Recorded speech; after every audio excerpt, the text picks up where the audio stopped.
something that actually takes like a half an hour. It's like, make a small, maybe it's make a small commercial even, who knows, and then you'd have, and that would be something the computer probably wouldn't look at. You probably actually have a student or a postdoc or someone else, maybe we could pay them to do like the corrections, the course corrections. So like the normal job of a professor is to give lectures, or postdocs is to give lectures and do research.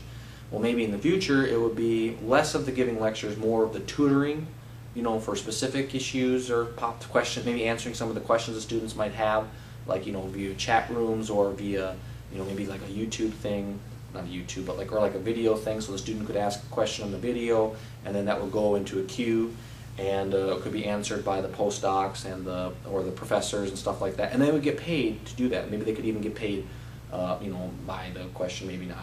I'm not necessarily saying that, but so that would be another way. Instead of like doing the education, they would actually be doing like the answering the questions, more of kind of like a work. But what's good about this is that in the future, I do foresee a lot more people hopefully being educated at a higher level. So they would have, there would be more jobs, I guess, in that regard. You'd have people, answering the questions and helping with the tutoring and all that, in addition to doing their research or their job, their other part of their job. So like maybe if it's marketing, it wouldn't even be a professor, or wouldn't even be the professor that would be considered one of the 10 bodies of experts. Maybe it's people outside in the field actually doing it, and they could also have, some of them could be responsible for answering the questions and critiquing like I was talking about that video. The half-hour long little commercial that the student has to make at the end of the lecture. So, and then that brings me to the final part of it, of number 5, which is the final project. And the final project I foresee is being down 3 different avenues. So the first one is if it's more academic field type courses, like maybe like a hard science or something like that, where someone maybe wants to do wants to stay in the academic realm even afterwards. They don't have to, but and maybe they want to, they can do more like an academic project. So let's say you're a chemistry major and you want to do something in the academic field. Well, maybe you would help a professor kind of do a paper, or it would be something along those lines. So something more along the academic route for the final project. Maybe you're an IT person. Well, maybe you'd make a program like with your C++ for your C++ 101 course. That does something more academic. So maybe it shows your, or maybe it wouldn't be make a program. Maybe it'd be detail like the inner logics of the C++ programming or something like that, or tying some things together. Maybe it's more. Maybe you want to go more the private route, or maybe you're the public route, where you want to actually go out and get a job right then and there with the material that you learn. So maybe then your final project would be, like, again, going back to programming. Maybe it would be maybe you want to make some kind of a, inventory program then, like with C++, or for chemistry, maybe you would have then, maybe develop make some kind of chemical, or maybe it's like make a baseball bat with some kind of a polymer that you can make in like a little lab or setup or something like that from your home, or maybe it's solve some kind of an actual problem. Hopefully it's problems that are either that have never even been done before, or that are kind of farther along in the field, something that you can use.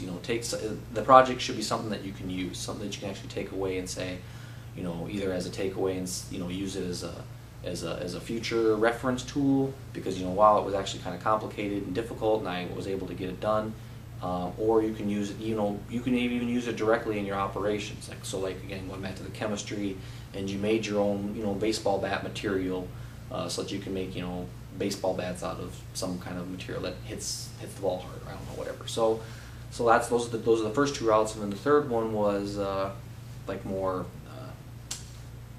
Now what was the third one?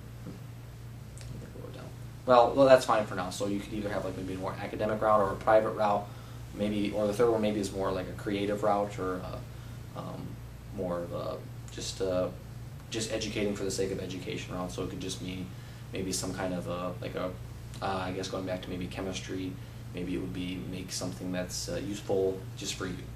I don't know.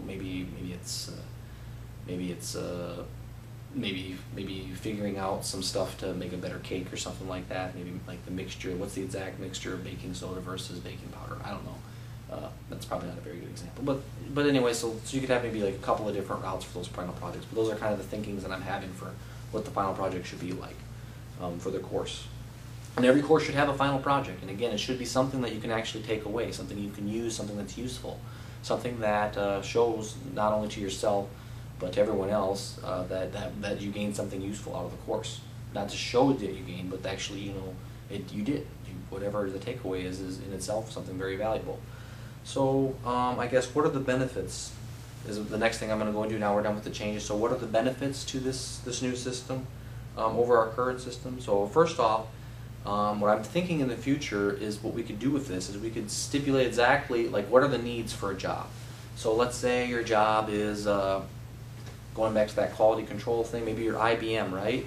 And you need quality control engineers that are capable of doing, this type of statistical analysis or these three things. Well, what you could do is you could, if someone were to take, these courses, maybe this one, or these lectures even, maybe you could even split up into lectures. That's all you need. That's what you need for the job. You need this and this and this and this, and then plus you need, maybe you need a university degree still. Maybe in the future those won't even exist. But anyway, so you could stipulate some more specific details of what exactly it is that you want for the job, because people will be changing in and out throughout the company. Like maybe every 2 years you get a new job, even if you work at IBM. And it's kind of the way it is right now. But for people to continue to be able to do meaningful, useful work, that's something that would be very valuable. Is to have, you could then stipulate exactly what it is that you want. Like this much to this competency level of this competency level. So I want a competency level of 2 in this type of statistical analysis and 3 in this one, or maybe it would be at a higher level, maybe just like quality control level or quality control competency level of 2 out of 10 or 3 out of 10 or something like that. So in some area of statistics you could have, or maybe it's engineering, maybe it's cross between the bubble would include both engineering and statistics. You could put a bubble there, and you could have a competency level of 3 in this and a competency level of 2 in this, and that's what you need.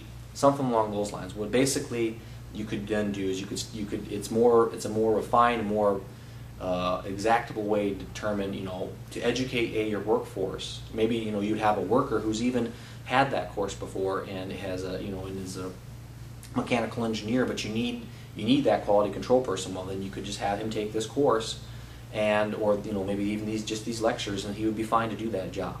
And so that's the first thing. It's allow people to stipulate exactly what it is they want for the job, or maybe the academic post. Anyways, the next one is gives employers a quick and direct way to achieve the next position. Employees, a quick and direct way to achieve the next position. It's good for the employee too, because he knows exactly what he needs. I need to do this, this, and this, and then I can get that position. Or then I at least I'm up for the shooting. Because right now it's difficult to say. It's like, well, you need I need a chemistry degree and 5 years of experience. I need to know some of this stuff about these programs. Well, hell, you take this course and you're definitely guaranteed to be at that level or above. Because you did the material, you just got done learning it. Maybe even if you learned it and you just got done it, maybe you just got done with your degree, you haven't taken the course in 2 years. Well, now you can take these courses and you're ready to go. Or you can even go back and you can use the material that was in the course. Like here are the chemistry, steps to do this, and you can take that and you can use that for your job. So that's the next thing. It's a quick and direct way for employees to get to the next position. No longer will okay, and then that's the next thing is allow people to gain education as they age, so they can continue to accumulate more and more education, which is very important in this future, in the present, because there's a lot of jobs out there, folks. There's a lot of jobs out there actually. It's just that the education that you need to get those jobs is beyond what the population actually has. There's plenty of jobs out there in biotech and in high levels of IT or in healthcare. People just, or law, business, and all these different types of areas, but people just don't have the education levels right now to get there, and it's because partially it's all because